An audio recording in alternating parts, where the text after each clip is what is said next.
Welcome to UNAM Chicago's CAFÉ EXPRESSO, a space for bilateral conversations with people from all walks of life. Tune in to Spanish Public Radio and follow us on social media. And now your host, Alberto Foncerrada.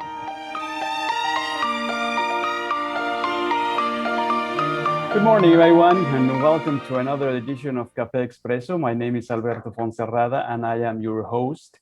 Café Expresso is a program of UNAM Chicago in alliance with Spanish Public Radio.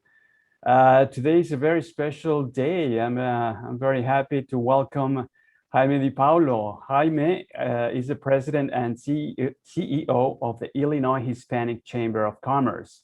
This is the leading Hispanic business networking, advocacy, and development organization in the Midwest. Welcome, Jaime. How are you? Good morning. Thank you so much for having me, Alberto. It is a pleasure to be here, especially with UNAM, my alma mater.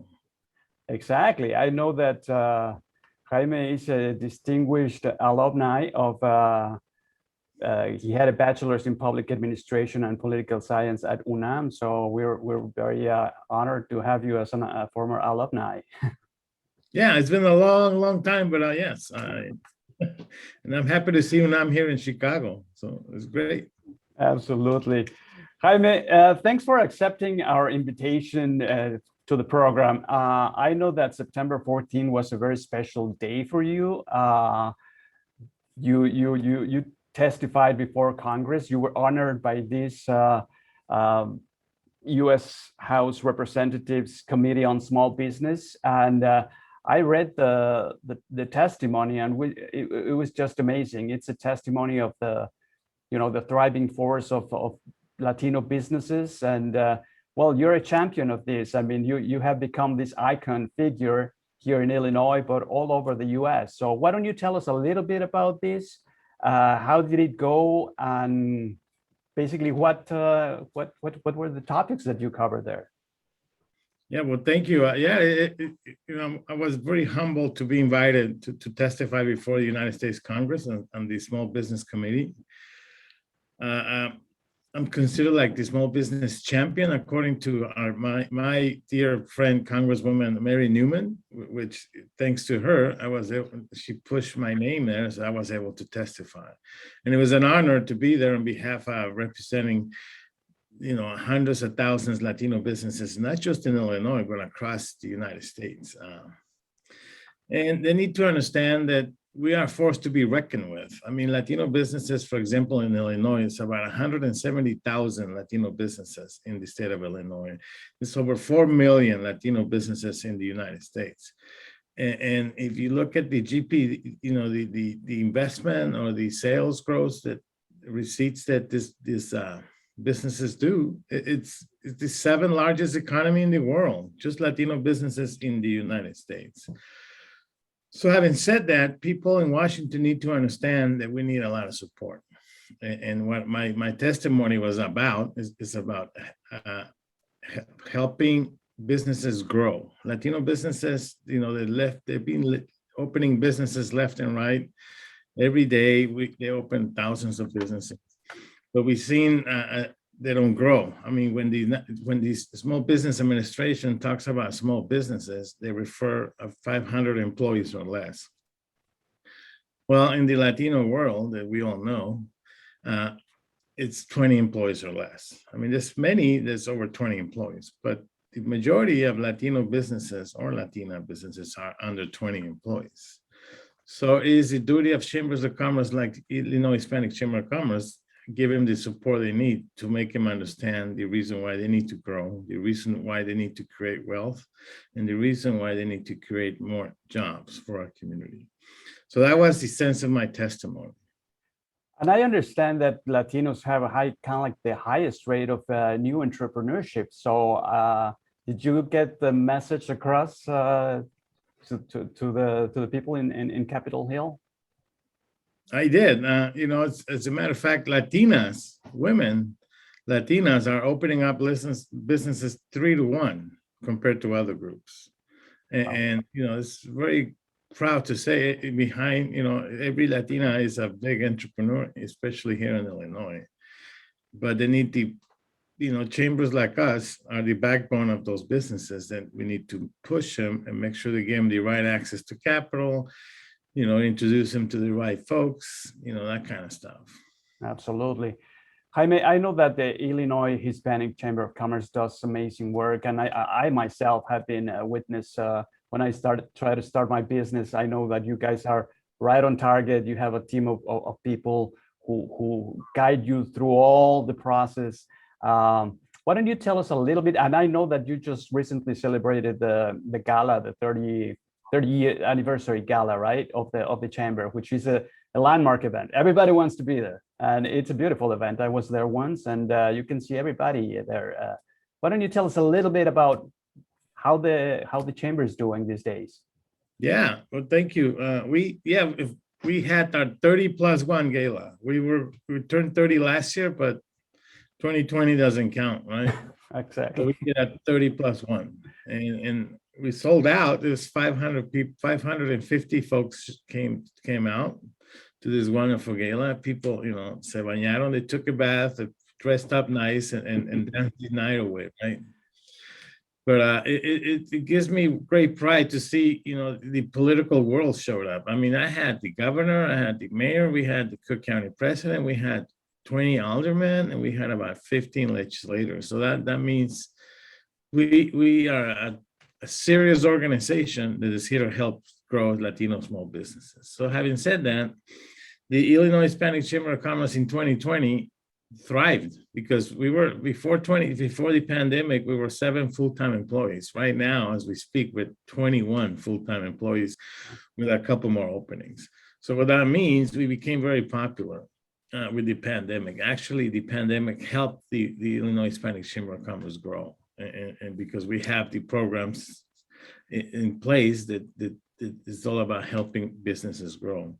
For example, we have a small business development center here in house. Is one of a few fully bilingual small business development centers. What they do is basically you come in with an idea and you walk out with a business, and everything in between we do. We get you access to capital. We'll help you with the business plan. We'll help you introduce you to businesses. We can help you find the right location. We can help introduce products to the market. So everything related to small businesses we do in-house here, and is at no cost. And then we have a procurement technical assistance center, which helps minority-owned companies access government contracting. And that's key, because the biggest consumer in the world is the United States government, starting from the county, city, and federal. So our PTAC program helps companies get certified so they can do business with government. So if you have a business out there, if you sell bread, for example, everybody in prison eats bread. So it's an opportunity for you to get certified and get those contracts. The U.S. government, they just don't build roads and bridges. They buy stuff. They buy toilet paper, for example. Absolutely. These programs will help you do that. And then we have a program, the United States Department of Transportation, that helps companies get certified so they can get access to transportation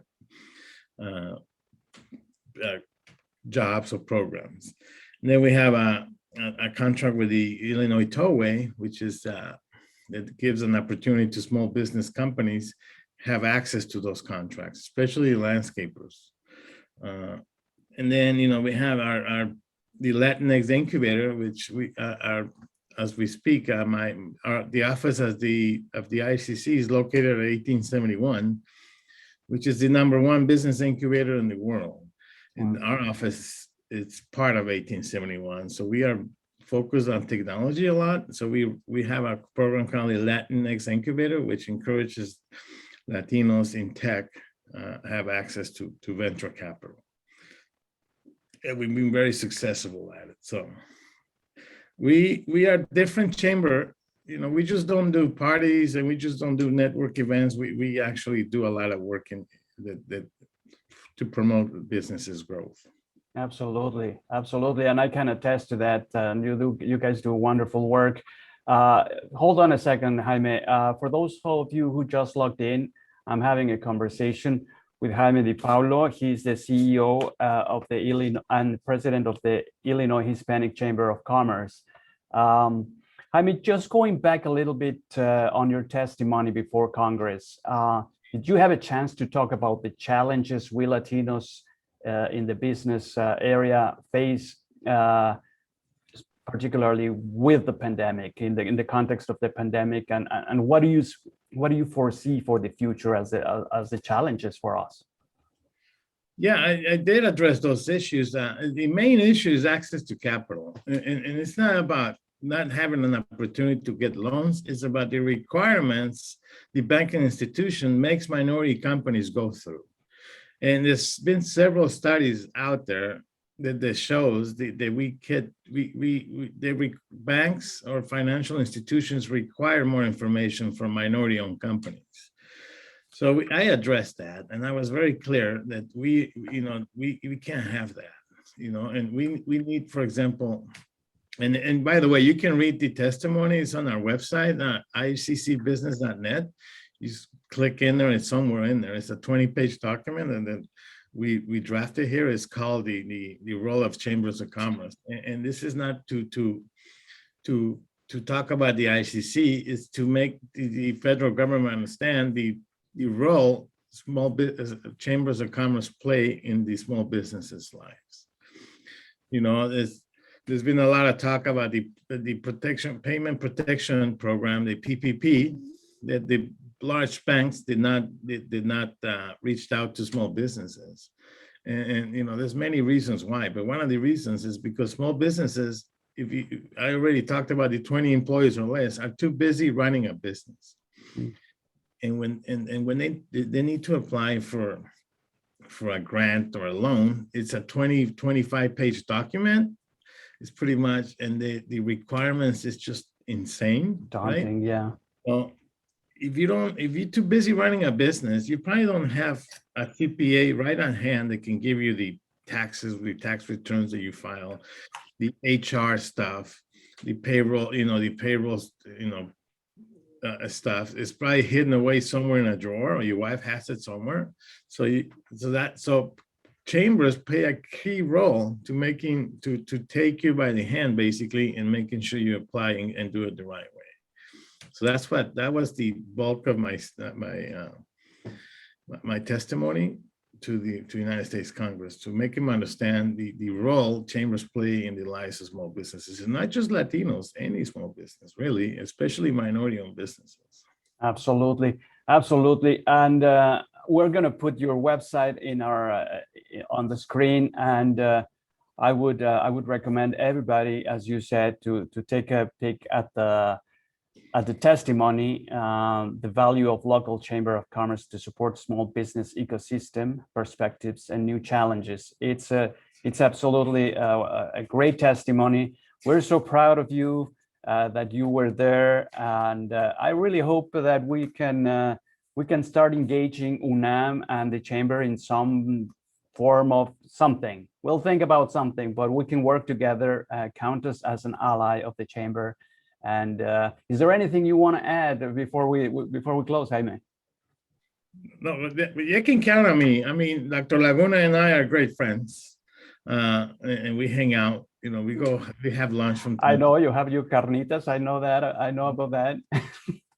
But yes, the chamber is here, and we're not going to go anywhere. In fact, I've been going to Mexico lately because we need to engage businesses over there want to export their stuff. So we are actually helping them bring goods from Mexico here, and they just encourage, the free trade. The chambers, we need to get over the border thing and start doing, bilateral trade, and that's one of the areas we've been focusing on. So we've been going to Mexico City. I have relationships with chambers of commerce in La Concamin, La Concanaco, which is the two major chambers there in Mexico City. And then we have a relationship with the Guadalajara Chambers of Commerce. And then Argentina and Israel, we just engaged with the Israeli Chamber of Commerce. So wonderful. There's going to be a lot of great stuff happening to promote businesses and to encourage companies to grow and encourage companies from here so they can take their services or their goods to another country. So that's the idea behind that. Well, I just want to offer our chamber to anybody. I mean, You know, we don't push we are a membership-driven organization. We have many programs that get funded by the federal and state and private. So we will give service to anybody that walks through our doors at no cost. But we do encourage you, if you have a business, it'd be great if you become a member, because if you are a member of the chamber, you're going to be able to access all these wonderful programs and wonderful events like the gala. Like, for example, we have a transportation focused breakfast coming up in November 18, which hopefully the Secretary of Transportation, Buttigieg, is going to show up and speak about the infrastructure dollars that are coming down from DC, which is $1 trillion, you know, for minority companies. So if you're not certified, you're going to miss the ride. And so we encourage every Latino business, especially in construction, architectural or services, to get certified. And we have the programs to do that. So you can reach us at our website, just click, you know, IHCCbusiness.net. And like we always say here, we are here to help. And we really mean that. You know, we'll treat you right. My team is well qualified to help any businesses thrive. Thank you. Absolutely. Thank you very much, Jaime, for accepting my invitation to participate in Café Expresso. I just had a conversation with Jaime Di Paulo, President and CEO of the Illinois Hispanic Chamber of Commerce and a good friend of UNAM and a former alumni of UNAM. Jaime, thank you so much for accepting, and we will see you again. And my name is Alberto Foncerrada. I am your host at Café Expresso, a program of UNAM Chicago in alliance with Spanish Public Radio. Till next time. Salud. And just so you know, my second name is Alberto. Oh, great. Tocayo. Tocayo, thank you so much.